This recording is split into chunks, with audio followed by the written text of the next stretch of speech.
Shelley Winter Show, live, local, topical, and relevant, with about 3% reporting Yvette and Pamela Yvette endorsed by Donald Trump for South Carolina governor on the Republican side.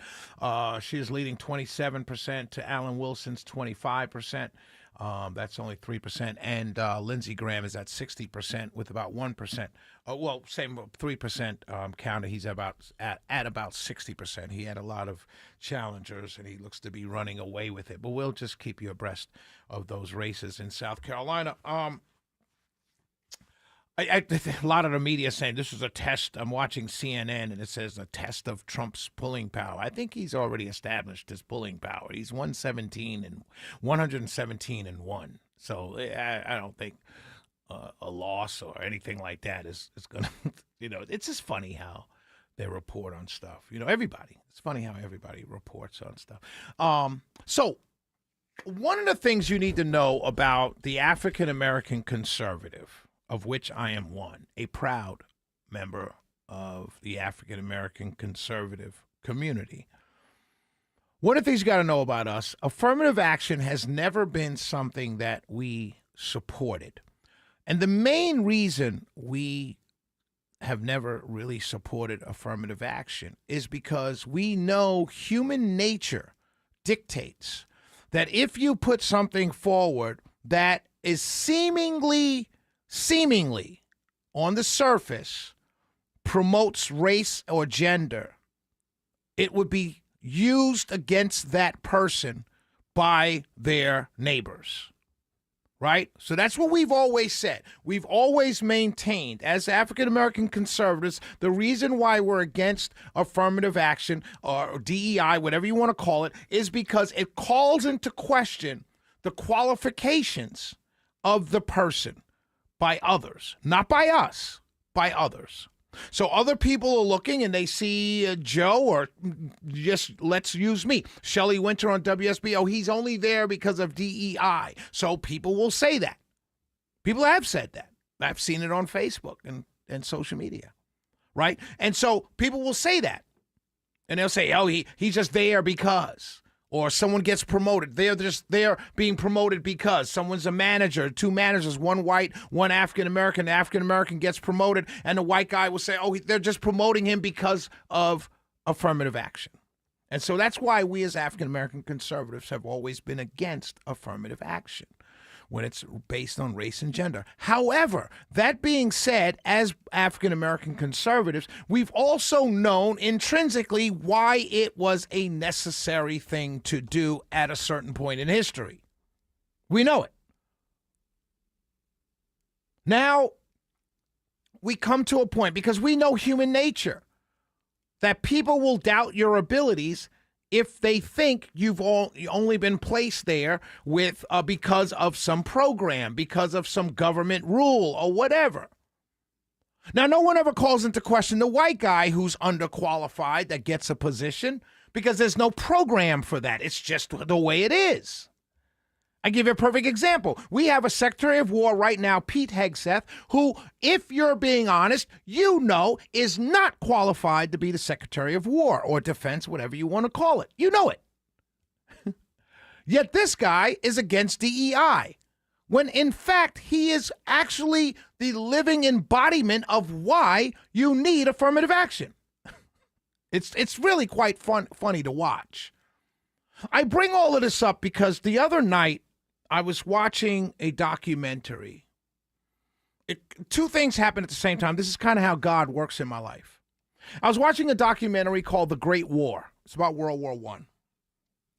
And at the same time that I'm watching that documentary, a news story broke that maybe it broke about a year ago, but I saw it recently, where they had taken down the painting of General Daniel Chappie James. His portrait was hanging in the Air Force art gallery at the Pentagon. There's an Air Force art gallery at the Pentagon. And they took down his painting, his portrait.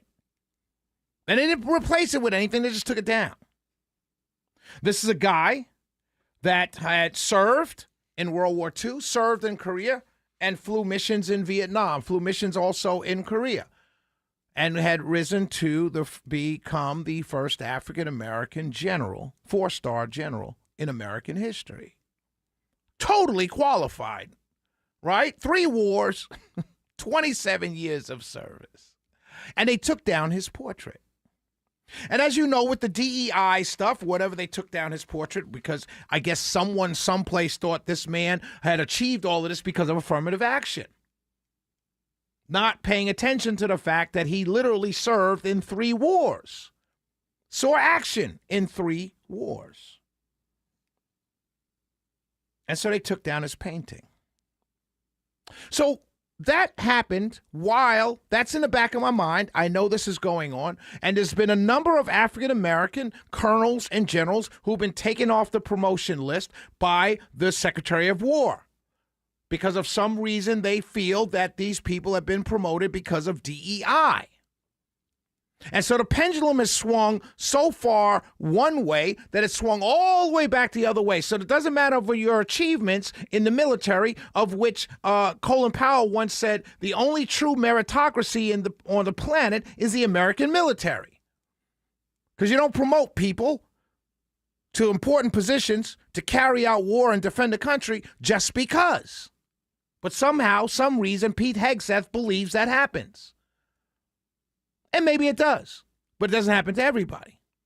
Going back to what I said, African-American conservatives have always been against affirmative action for just this reason. So imagine, if you will, a government in 2026 seeing Daniel Chappie James being some kind of DEI hire to become a 4-star general after serving in 3 wars. World War II, War of Korea, and Vietnam. Imagine that, if you will. Imagine that kind of crazy world that we live in, that is even possible. But as that story is in my mind, I'm watching this World War I documentary called The Great War. And during this documentary, I learned for the first time in my life, and believe me, I'm a well-read, a well-researched historical guy. I know a lot about everything to do with this country's history and world history as well. Not because I'm on the radio, because I've always been interested in it. And I've always been a reader. Since I was yay high, I'm an only child. So I had to entertain myself in many different ways growing up. Because I had to be in the house by 7 o'clock. So once you get in the house, there's but so much television you can watch. So I built model airplanes and I read books. But I never heard of this memo. It's called the Leonard Memo. And it was released in 1918. And the Leonard Memo was written by J.L.A. Leonard. He was a colonel with what they called the American Expeditionary Forces. And it was authored, he was a French colonel. And the advice, this was a secret memo written by him. And it advised French officers to adopt Jim Crow segregation policies and avoid treating Black American soldiers as social equals to appease the white American military leaders. So the leaders went to this guy, this colonel in the French army, and now the Americans are fighting alongside the French against Germany in World War I. And they wrote this memo.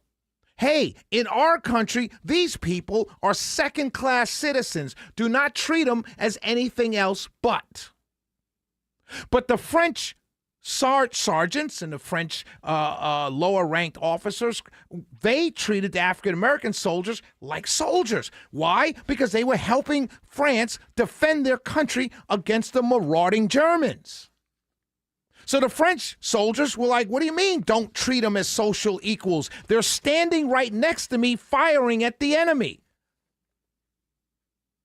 And so the memo was written, it was spread, and it was all to appease white American soldiers, because the white American soldiers were coming from a country that hated these men because of the color of their skin. Yet they would ask them to fight for democracy at the same time. Now, before you say this is a long time ago, Shelley, it's 1918. Not a long time ago. Not when you got Stone Mountain statues to the Civil War. This was not a long time ago. I bring that up because it ties into this idea that DEI is bad and you need to get rid of and stop the promotions of these black soldiers. So you have people, because of the color of their skin, they love this country, they join the army, they fight alongside their white soldier partners in arms, brothers in arms. Then you have a Secretary of War who is completely unqualified to have that position. And if you're being honest with yourself, you know he's totally unqualified to have that position. You have him sitting around saying, oh, I'm going to block this promotion. I'm going to take down this portrait. And you can kind of see where it comes from. And it's not just in 1918. Remember the treatment of black soldiers when they came back from World War II. Right here at Moore's Mill.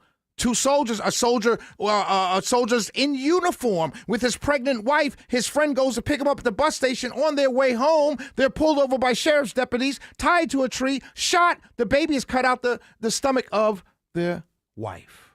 And he's in uniform. Remember, during World War II, German soldiers were allowed to sit down front to watch a movie, and the African Americans had to sit upstairs, even if they were soldiers. That's this country's history. Skip ahead to Vietnam. And higher percentage to their numbers in this country, black men were drafted at a higher rate than white men compared to their population size. So much so that if you read the great book, what's it called? Brothers, I think it's called Brothers, Oral History of the Vietnam War from African-American Soldiers, you will know that the African-American soldiers, when they came into country and came into a combat zone, each one of them would tell these new black soldiers getting into country, they would tell them, hey, volunteer for the point, volunteer for the rear. And the white officers coming out of ROTC and West Point didn't understand why these dumb you-know-whats would volunteer for the point and the rear. Well, they recognized, the black soldiers recognized that the Vietnamese were smart. They knew that one soldier wasn't wandering around the jungle by himself. So where one soldier went by, they'd clip the whole company in between because they knew there was one soldier at the front, one in the back. So they told the black soldiers volunteered for the point in the rear. That's what they did. I bring all this up to say to you, when you talk about racism in the military, it's the last place you want to have it. But if you want to talk about DEI and getting rid of the programs and taking down the portraits and killing the programs that promote soldiers, understand this, all you're doing is demoralizing the greatest fighting force the man at Earth has ever seen, the American military. If you think it's a good idea to demoralize this great fighting force because you have racial hang-ups, that's on you. But trust me, when you see polls that show young people not believing in America, don't call them unpatriotic. Recognize that they're seeing what I just explained to you. And they're saying, let the Chinese come. Let the Russians come. Let the Mexicans invade. You have no love for me. I have no love for you. It's the same thing you're seeing with young people in corporate America. Corporate America, you get into corporate America, you're used as a widget, and you're tossed and turned, tossed away. Nobody cares. Well, that's why young people interview and never show up for the job, because you've shown you don't care. Same thing in the military. 44872-0750. 1-800-WSB-TALK.